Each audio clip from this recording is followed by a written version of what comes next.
नमस्ते दाजुभाइ दिदी बहिनीहरू र साथीहरू, स्वागत छ च्यानलमा। आजको डरलाग्दो कहानी सुरु गर्नु अघि म तपाईलाई एउटा सानो कुरा सम्झाउन चाहन्छु। हाम्रा 79.9% दर्शकहरूले हाम्रो च्यानल सब्स्क्राइब नै गर्नुभएको छैन।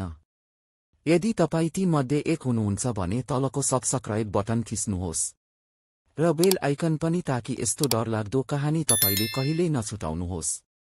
त्यसो त अब समय हो कथा सुरु गर्ने। तयार हुनुहोस्, किनभने यो डर र रोमाञ्चकताको सङ्गम हो। आजको कथा सुरु गरौं। एक पटकको कुरा हो। एउटा सानो गाउँमा एउटा पुरानो हवेली थियो जुन सधैँ सुनसान रहन्थ्यो। बच्चाहरू भन्थे कि त्यो हवेलीमा खेल्ने भूत प्रेत छन्।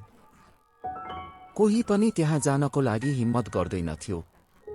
एक रात विनोद, मीना र दाजु वाहिनी साँझ 5 बजे हवेलीमा गए। उनीहरू बहादुर थिए र सत्य पत्ता लगाउन चाहन्थे। तसर्थ उनीहरूले हवेलीभित्र पस्ने निर्णय गरे र भित्र गएर केही खेल्ने योजना बनाए। जस्तै उनीहरू भित्र गए, हवेली अँध्यारो थियो। ढोका आफै। विनोद र मीना सोचिरहेका थिए कि यो खेल वास्तवमै रमाइलो हुन लागेको छ। जस्तै उनले ढोका बन्द गरे, एक अनौठो आवाज सुनियो। के कोही मेरो खेलमा सहभागी हुन चाहन्छ? विनोदले हेर्दा त्यहाँ एउटा भूत देखियो जसको हातमा एउटा पुरानो क्रिकेट ब्याट थियो र ऊ धेरै बेर विनोदतर्फ हेरिरहेथ्यो। भूतले भन्यो, म पहिलेदेखि नै यहाँ खेल्दै आएको छु। के तिमीहरू मसँग क्रिकेट खेल्न चाहन्छौ? विनोद र मीनाले आँट देखाएर भने, हामी तयार छौं। त्यसपछि भूतले आफ्नो पुरानो क्रिकेट सेट निकाल्यो र तीनैजना मिलेर खेल्न थाले। भूतले भन्यो कि उसको नाम कुमार हो र यस हवेलीमा उसको क्रिकेट म्याच कहिल्यै पूरा भएको थिएन।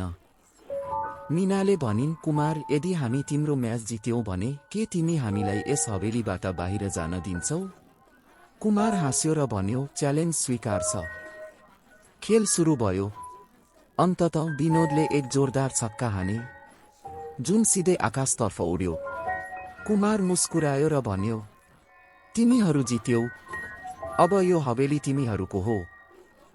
जब विनोद र मीना फर्किए, उनीहरूले आफ्ना साथीहरूलाई भने, भूतहरू डराउने होइन, बरु खेल्ने साथी हुन्।